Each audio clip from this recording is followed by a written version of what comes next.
Hello students, welcome back to math classes. कैसे हैं आप सभी बच्चे? आई होप आप सभी बच्चे बहुत अच्छे होंगे। बच्चों, आज हम पढ़ने वाले हैं chapter number 11 which is percentage. तो ये परसेंटेज वर्ड जो सुना है ना, ये बहुत सुना सुना सा लग रहा होगा आपको, क्योंकि हर क्लास पास ऑन करने के बाद आपके दोस्त पूछते हैं कि तेरी परसेंटेज कितनी आई। तो आज हम देख लेंगे कि आपकी परसेंटेज कितनी आई, वो परसेंटेज कैलकुलेट कैसे करनी है, और उस परसेंटेज की हेल्प से हम कैसे उन जो हमारे नंबर्स आए थे उन्हें फर्दर फाइंड आउट कर सकते हैं।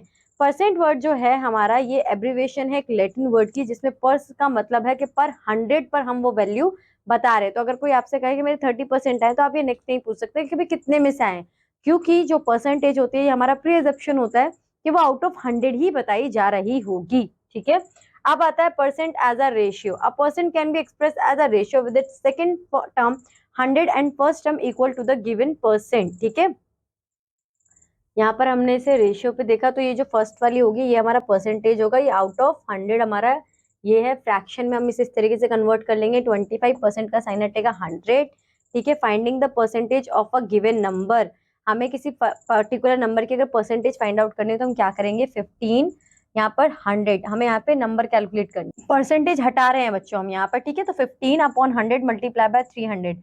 परसेंटेज का साइन हटाओगे तो आप यहाँ पर 100 लगाओगे, जो आपके टोटल नंबर्स है उससे मल्टीप्लाई करोगे तो आपका आंसर आ जाएगा यहाँ पर 1, यहाँ पर 3, तो यहाँ पर आ जाएगा 15 3 45%। ठीक है, Malyar scored 96 marks in his examination. This marks is equal to 64% of the total marks. What is the maximum marks? तो 64% of x maximum बताएं, पर बताए नहीं ना कितने, is equal to 96। तो हम क्या करेंगे, 60/100, क्योंकि परसेंटेज का साइन हट रहा है, multiply by x is equal to 96।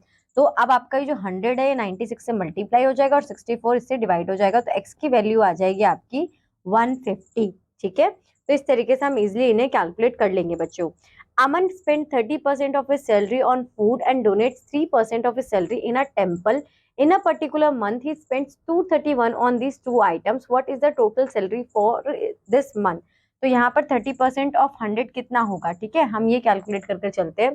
तो 30% और 3% ऑफ 100, तो ये दोनों हमारा आ गया 33। ठीक है, तो 33 उसका टोटल एक्सपेंडिचर है। If expenditure is 33, then total salary is 100. If expenditure is 1, then total salary is 100 by 33. So if expenditure is 231, तो 100 by 33 multiply by 231 हमारा आंसर आ जाएगा 700. Hence Amin's total salary for the given month is 700 salary, 700 rupees. ठीक है, next हमारे पास question है, Raja's income is 25% more than that of Rohan. What percent is Rohan's income less than Raja's income? यानी कि हम रोहन की जो इनकम है उसे एक्स कंसीडर करेंगे। सो 20, अगर हम ये 25% समझ रहे हैं तो then Raja's income is 125 and Rohan की जो होगी वो 100 होगी। तो अगर इफ राजाज इनकम इज 125 तो Rohan's income is 100। If Raja's income is 1 then Rohan's age is 100 by 125। अगर हम कंसीडर करें राजा की इनकम 100 है तो 100 मल्टीप्लाई बाय 125 मल्टीप्लाई बाय 100 करेंगे तो आंसर आ जाएगा 80, which is hence Rohan's income is 20% less than of Raja's, क्योंकि उसकी कितनी थी 8। अब कैलकुलेट करेंगे इसका फर्दर तो 20% कम हमारी आ जाएगी यहाँ पर। ठीक है, the population of a town increased by 5% every year. If the present population is 16,1800, find its population in a year ago. तो पहले 5% कैलकुलेट कर लेंगे, 5% of 100 is 105। ठीक है, नाउ अगर पॉपुलेशन 105 है तो हमारा जो अगर हमारे प्रेजेंट पॉपुलेशन 105 है तो पिछले साल की कितनी होगी, प्रीवियस ईयर की 100। 1 है तो कितनी होगी, 100/1/5 मल्टीप्लाई कर लेंगे, आंसर आ जाएगा 16,000। इस तरीके से हम इन क्वेश्चंस को कैलकुलेट कर लेंगे। Find the percent of a pure gold in 22 carat gold if 24 gold is 100% pure gold. तो हमें यहाँ पे क्या देखना है कि 22/24 मल्टीप्लाई बाय 100 हमारा आंसर आ जाएगा। ठीक है, अब बात आती है इनकम टैक्स की। इनकम टैक्स में हमारे जो वैट है यानी कि वैल्यू एडेड टैक्स, उसको हम किस तरीके से कैलकुलेट करते हैं वो देखते हैं। Find the income tax on the taxable income. तो ये 50,000 है। As there is no tax on the income up to 2 lakh, so there will be no tax, answer is.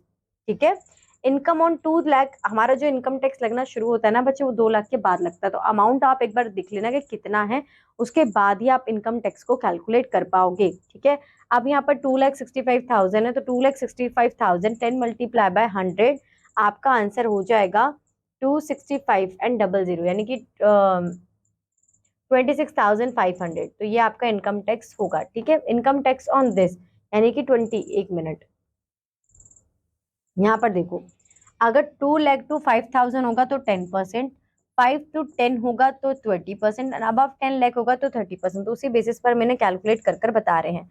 Right each of the following as percent, तो क्या करेंगे, multiply by 100 कर देंगे, तो इसे परसेंटेज की तरह हम कन्वर्ट कर सकते हैं। यानी कि 300 को अगर मैं 1 मिनट, यहाँ पे इसको छोड़ो, ये कैलकुलेशन थोड़ा इजी वाला बताती हूँ।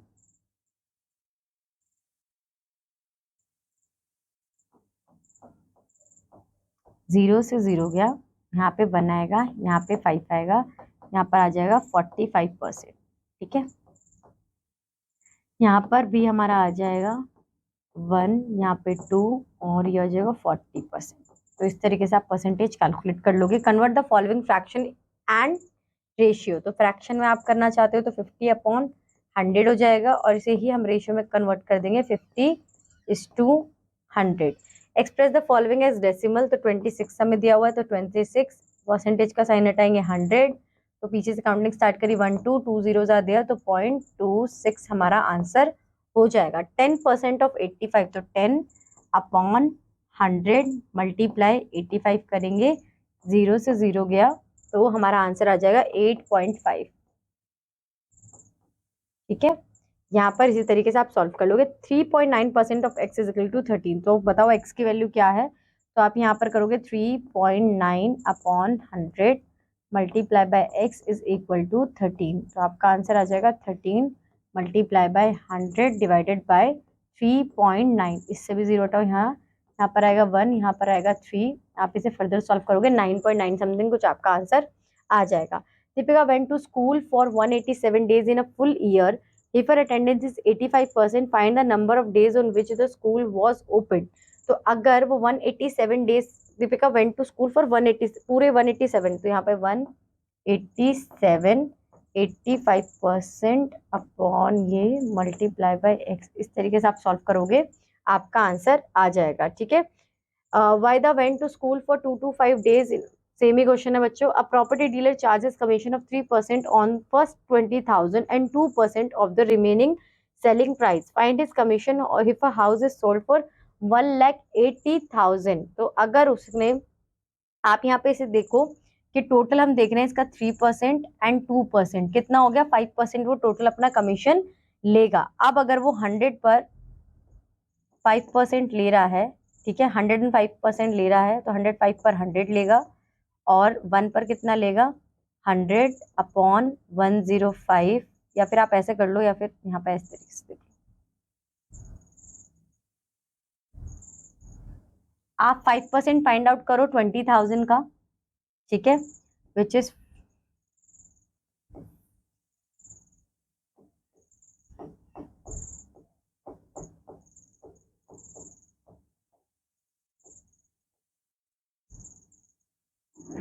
20 से 20 गए 200, 5 2 10 एंड 20, यानी कि 1,000 रुपीज। 200 है ना, यहाँ पे 10,000 रुपीज लेगा, तो यहाँ पर उन्होंने 10,000 रुपीज के अकॉर्डिंग तो the remaining selling price find his commission to this 10,000 something इसका कमीशन होगा। ठीक है, हमसे बोला after a 20% hike the cost of an electric tandoor is this, तो अगर 20% हाइक हुई है तो वो 120 पे हुई है, तो हम ले लेंगे 120/100 मल्टीप्लाई बाय 2,000, 12 2 24, आंसर आ जाएगा आपका, ये उसका ओरिजिनल प्राइस था। ठीक है, तो बच्चों इसी के साथ ये चैप्टर आपका खत्म होता है। आई होप ये चैप्टर आपको अच्छा लगा होगा, समझ में आया होगा। अब हम मिलेंगे आपकी नेक्स्ट क्लास में with a new chapter. Till that bye bye, have a good day.